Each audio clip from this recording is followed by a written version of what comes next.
Star Citizen's Cloud Imperium recently said they were going to change some of their development processes, having features get tested in Squadron 42 and have them more fleshed out in terms of tangible gameplay before going into Star Citizen's persistent universe, moving a bit more away from agile development, and that this was going to cause some delays or at least changes to the current release view on the roadmap.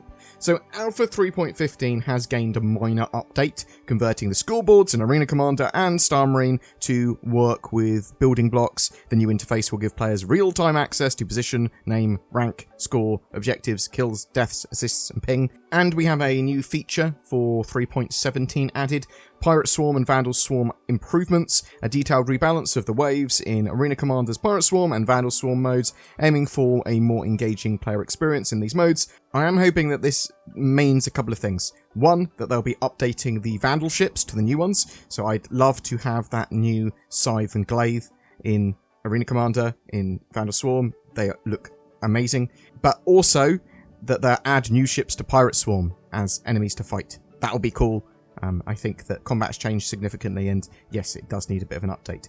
There are some features that have been taken from the roadmap, taken from 3.15, taken from other patches, and pushed to 3.18, the Q2 2022 patch. So these features require additional time to get more fleshed out and into a better state with tangible gameplay associated with them. So these features are FPS radar and scanning and hacking. They've left Alpha 3.15, unfortunately. I was kind of looking forward to them, but they've been pushed into 3.18. There's also active feature EVA Tier 2 and 0G push-pull. So there's a set of features that enables you to basically have fuel for your EVA pack, to couple your EVA as well, so when you're moving around in space it's a lot different, and you have to think about your fuel. And also you can traverse more easily because you'll be able to, well, maybe not more easily, but you'll be able to traverse by pushing and pulling off objects as well. So again, those are now in 3.18, or at least all of that stuff is pegged for there. It might change. Hacking and FPS radar are both items I was really looking forward to seeing this year, but if delaying them is going to have a lot more flesh on their bones when we actually get them, then I'm probably okay with it. And I do understand their new methodology of actually getting useful mechanics in game that have gameplay associated with them, rather than just plonking them in when they're technically done but shallow, like with melee, like with the trolleys. Cutting Tier 2 and Weapon Charge and Drain Tier 0, they've both been removed from the release view entirely, and they're going to return once they've worked out scheduling for both of those. I suspect that cutting will be used for salvage and general mission running and looting, so they will want to get it working correctly and bring it in with that, so expect to see that next year at some point. These features are still receiving work, and teams that would have otherwise worked on their persistent universe integration are now working on other PU content and missions and fleshing out other features and improvements. There is a huge amount for Cloud Imperium to do on various tasks, even if some of these features take a little bit longer to get into the hands because they're being more refined in Squadron 42, and they're sort of like trying to find their final forms, or a better sort of actually, where is this mechanic going? What gameplay do we actually want associated with it? What do we want it to do in game? Bam, now it's going to the persistent universe designers. Now they have a more fleshed out product and much better direction knowing how to use it.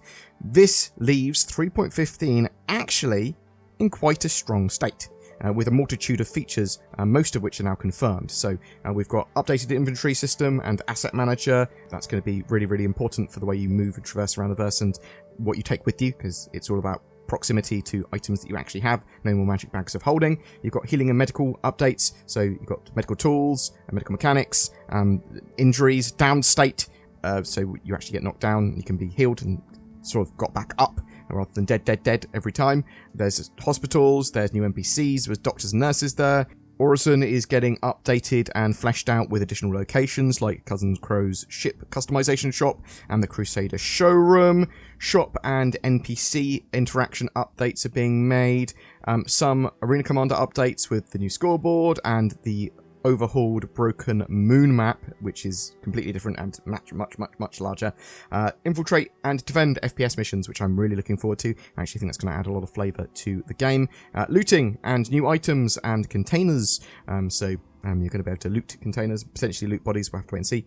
Bombs for ships that can carry them, like the Hercules A2, which is also in the patch, along with the long-awaited Redeemer and Ares, Ion, and Inferno variants, with their size 7 weapon madness, big old guns. So that's what's changing on the roadmap so far. I think we might see a few more things move off and be a bit more erratic in the next roadmap as well in a couple of weeks' time, though we might not. It might have been that was the changes happening, and what we saw from this roadmap update wasn't as apocalyptic at all as I thought it was going to be.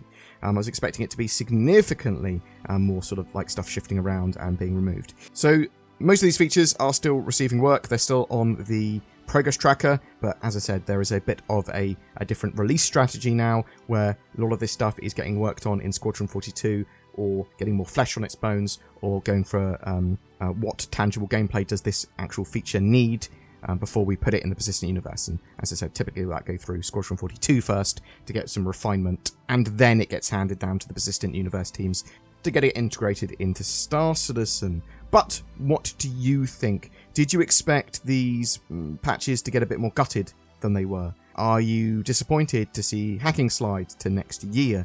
What do you think this means for the roadmap moving forwards? Did you assume that FPS scanning was actually quite far along already and was going to make it this year? Like I did. I genuinely did. But I suppose they did talk about recently having mini-maps, and which I desperately want, and NPCs reacting to being scanned as part of it. So it makes sense that they want to get that in before actually releasing it. Are you expecting to see anything in particular at CitizenCon? Whatever your thoughts, I'd love to hear from you in the comments below. Some people say I shill for NordVPN, but listen to some of these comments that I just made up. I've never felt the love of a woman before, but then I got NordVPN, and that didn't matter.